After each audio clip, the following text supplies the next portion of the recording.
Glória a Deus. Vamos então começar a nossa escola bíblica de hoje com Gênesis 25 e o que eu estou chamando de Abraão, filhos, netos e uma ditosa velhice. Né? Abraão, aqui, ele vai agora se despedir. Né?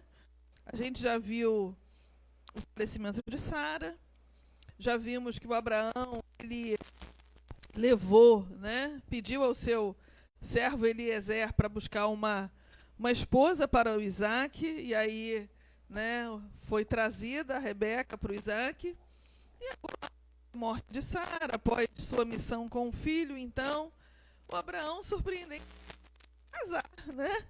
Então, vamos orar antes da gente ler o texto de Gênesis, vamos orar nesse momento.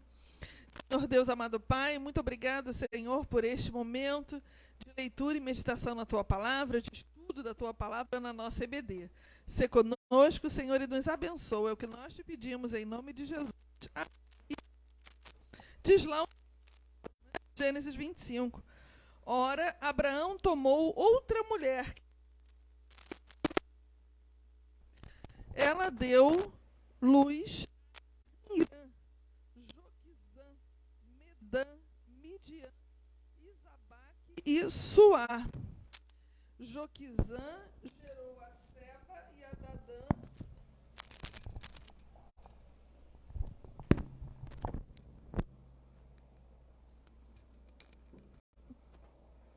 Vocês estão vendo que teve uma mudança, né? Então, precisamos melhorar aqui nosso áudio. Não sei, tá meio ainda... Todo mundo me ouvindo? Sim. Né? Então, Joquizã gerou a Seba e Dadã, e os filhos de Dadã foram Assurim, Letussim e Leumim. E os filhos de Midian foram Efá, Efer, Hanoque, Abidá e Eldá. Foram estes filhos de Quetura. Então, a gente vê que o Abraão aqui, ele teve muitos filhos, né? Depois de ter tido o Isaac e o Ismael, quer dizer, o Ismael e o Isaac, né?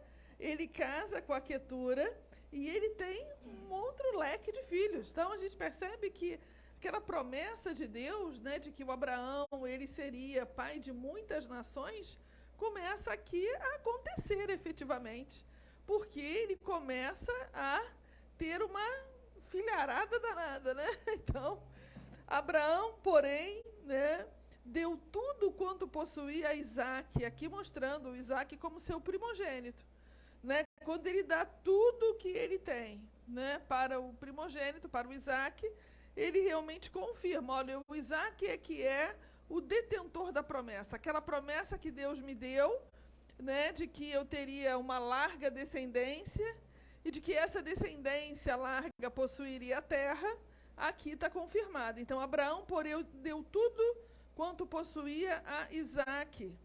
No entanto, os filhos das concubinas que Abraão tinha, deu ele dádivas, e ainda em vida os separou do seu filho Isaac, enviando-os ao Oriente, para a terra oriental. E aqui selando mesmo, dizendo, olha, Isaac é o filho da promessa, Isaac era o filho prometido pelo Senhor, Isaac era, né, aquele, né? Estes, pois, são os dias dos anos da vida de Abraão, que ele viveu, 175 anos. Então, foi um patriarca longevo, né?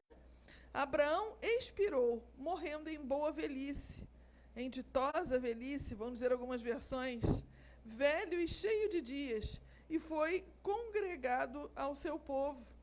Então, Isaac e Ismael, seus filhos, então percebe? Isaac e Ismael, apesar do Ismael ter sido o primeiro, porque ele nasceu, não é, de Agar, né?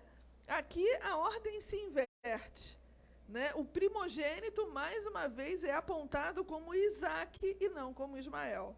Então, Isaac e Ismael, seus filhos, o sepultaram na cova de Macpela, no campo de Efron, filho de Zoar, o Eteu, que estava em frente a Manre, o campo que Abraão comprara aos filhos de Et. Ali foi sepultado Abraão e Sara, sua mulher. Depois da morte de Abraão, Deus abençoou Isaque, seu filho, e habitava Isaque junto a Beer-Lahai-roi. E aqui, mais uma vez, né, eu quero destacar uma teologia que tem na Bíblia hebraica. A Bíblia hebraica, às vezes, em alguns personagens, como com Abraão, com Jacó, daqui a pouco, vai haver uma inversão da primogenitura. O primogênito de Abraão nasce com Agar, é o Ismael. Mas a Bíblia inteira trata, e aqui a gente viu, né, o primogênito de Abraão como Isaque. Isso é próprio de uma teologia que a gente tem na Bíblia hebraica. É o que eu chamo da teologia do caçula, né? Então, é quando o menor se torna maior. Querem ver um exemplo disso? Davi. Davi era o menor dos filhos de Jessé, mas ele se torna o primeiro. Ele se torna o rei, ele se torna o maior. Antes do Davi, a gente tem o José, não é? O José é a mesma coisa. O José não era o caçula, mas ele não se torna o maior, não se torna o vizir do Egito. Então percebe que a Bíblia hebraica, percebe que Deus, ele trabalha numa lógica diferente da nossa. A lógica do Senhor é diferente da nossa lógica. Às vezes, a gente pode achar, porque ele é o primogênito, ele vai deslanchar. Nem sempre é assim. Às vezes, Deus não funciona na nossa lógica humana, né? Porque ele pega o menor e o torna maior, né? Ele torna aquele que era até um esquecido. Não foi assim com Davi? Davi, né? Chegou lá o Samuel para ungir o rei na casa do Jessé, e o Jessé foi mostrando os filhos, né? E Deus falava, não é nenhum desse. E o Samuel falava, meu Deus, mas como pode? Não é nenhum desse. Até que o Samuel pergunta assim, acabaram os teus filhos? E aí o Jessé fala assim, não, tem um menino, está lá no campo, o Davi. Aí o Samuel fala, então traz ele, esse é o escolhido. O José, como é que os irmãos conheciam o José? José era quem? José era o sonhador. Os irmãos nem gostavam dele. Fizeram uma trama para ele, né? Para que ele fosse levado para fora do seu clã, longe da sua família. E ele foi vendido lá para a caravana, parou no Egito. Mas no Egito ele se torna o quê? O segundo homem do Egito. Acima dele só o faraó. Então a gente percebe que a lógica de Deus muitas vezes não é a lógica nossa, humana, né? A lógica do Senhor é diferente da nossa lógica. Porque Deus não olha as coisas como os homens olham. Deus olha diferente. A lógica de Deus é diferente. Deus faz do menor o maior. Jesus nasceu, não é? Foi gerado, na realidade, numa cidadezinha pequenininha no norte. O norte era totalmente um lugar desprezível, né? Era um lugar horrível, lugar dos samaritanos, lugar de gentios, né? Mas não foi lá, no norte, em Nazaré, que Jesus foi gerado, não é? E quem era Jesus? O Messias, que veio remir toda a humanidade. Sem ele ninguém vai para o céu. Então percebe que a lógica humana, ela é furada quando se trata das coisas do Senhor. De repente, os líderes daquela época, fariseus, saduceus, né? Os que estavam ali no templo, imaginavam certamente que o Messias virá de Jerusalém. O Messias vai nascer em Jerusalém. Vai estar aqui entre nós, no templo, que nada. Jesus estava lá no norte, longe do templo, né? Jesus foi para o templo para ter embates e depois para ser julgado e morto. Esse foi o papel do templo, né? Então percebe que a lógica de Deus não é a nossa lógica. Não ache que Deus pensa como você pensa, que Deus age com os seus pensamentos, porque Ele não age.